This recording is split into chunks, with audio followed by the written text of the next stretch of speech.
Hello everyone, আসসালামু আলাইকুম। আমি আফসানা নোয়ার। আশা করি সবাই অনেক অনেক ভালো আছো। তোমাদের সবাইকে স্বাগতম আমার ক্লাসে। আজকে আমি আলোচনা করব অক্টাল সংখ্যাকে কিভাবে দশমিক সংখ্যা রূপান্তর করা যায়।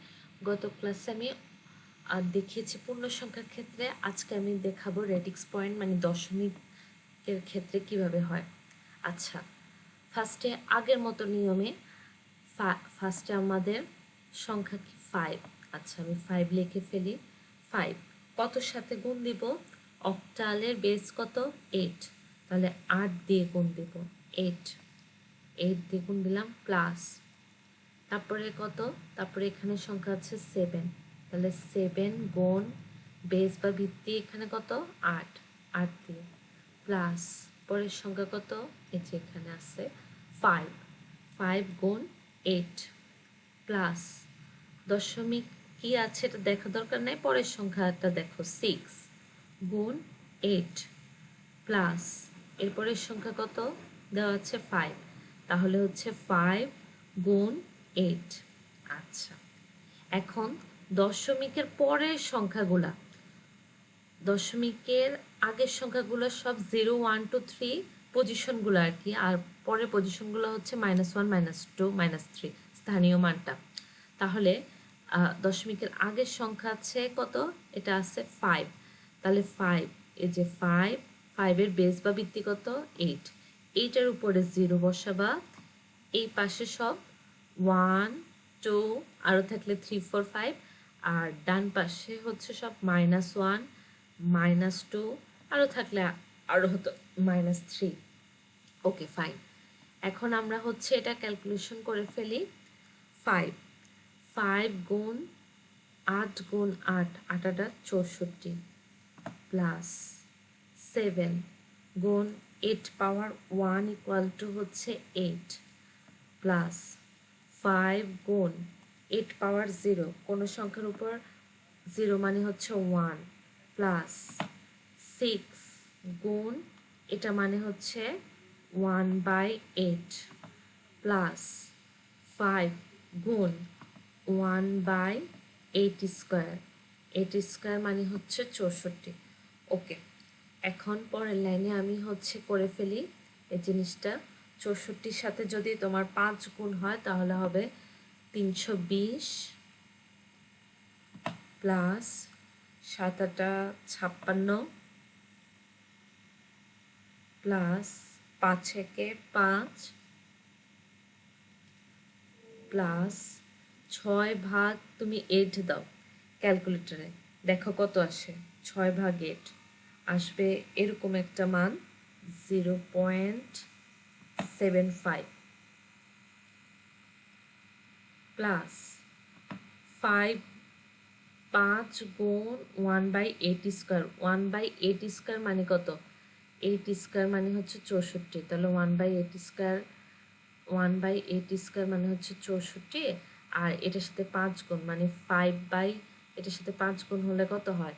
5/64, তাহলে এইটা গুণ দাও, ভাগ দাও, তাহলে কত হয়? এখানে আসবে তোমার 0.07825 এরকম একটা মান আসবে।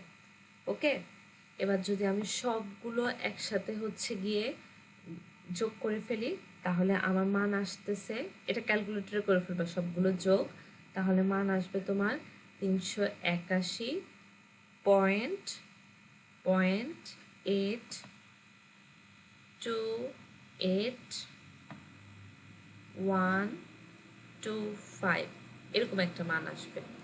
তাহলে এখন কি চেয়েছে আমার? দশমিক সংখ্যা নেওয়ার জন্য, তাহলে বেস বা ভিত্তি কত? 10। ওকে, আচ্ছা, এই যে আমি ভেঙে ভেঙে করছি, তুমি চাইলে এই লাইনটা করার পর একবারে হচ্ছে ক্যালকুলেশন করে এটাও লিখতে পারো, এই লাইনটাও করে ফেলতে পারো। ঠিক আছে, এটা তোমার উপর ডিপেন্ড করে তুমি ভেঙে করবা নাকি একবারে ক্যালকুলেশন করবা। আচ্ছা, ভেঙে ভেঙে করবা না একবারে করে ফেলবা। ওকে, আচ্ছা, এখন আমি আরেকটা অঙ্ক দেখি, সেটা হচ্ছে 0.53 অক্টাল, এটা আছে। আচ্ছা, এখন আমি বসে ফেলি ফার্স্টে 5, 5 গুণ বেস বা বৃদ্ধি কত 8, 8 প্লাস তারপরে সংখ্যা কত আছে 3 গুণ 8। আচ্ছা, এটা হচ্ছে দশমিকের পরের সংখ্যা, তাহলে দশমিকের পরের সংখ্যা হলে কত হবে -1 -2 বেস বা ভিত্তির উপরে, এই যে বেস বা ভিত্তির উপরে -1 -2। আচ্ছা, এটা তাহলে করে ফেলি আমরা, কত হয় এটা একবারে আমরা ক্যালকুলেশন করি, এখানে করলে আমাদের ক্যালকুলেশন হবে 0.625, এটা ক্যালকুলেটর দিয়ে করলে। আর এখানে আর আমি ভেঙে ভেঙে করাই না, এর আগেরটাতে যেহেতু করাইছি সেম নিয়ম।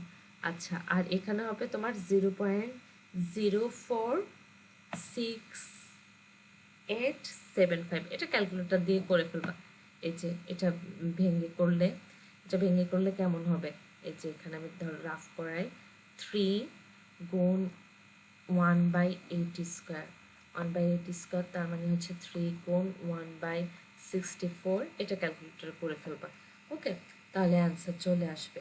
আচ্ছা, আর এটা তাহলে কত হয়, ফুল অ্যান্সার হচ্ছে এটা, এই দুটোটা যদি আমরা যোগ করি তাহলে আসবে আমাদের 0.671875। ওকে, এটা আসবে আমাদের, তাহলে এটা কি আমাদের 10 ডেসিমেল। আচ্ছা, ওকে, তাহলে অক্টাল থেকে আমাদের আজকে ডেসিমেল করা শেষ। আমি অবশ্যই নেক্সট ক্লাসে হেক্সাডেসিমেল থেকে ডেসিমেল দেখাবো। খুব ভালো করে আগের লেকচারগুলো দেখে আসবা। সবাইকে আল্লাহ হাফেজ।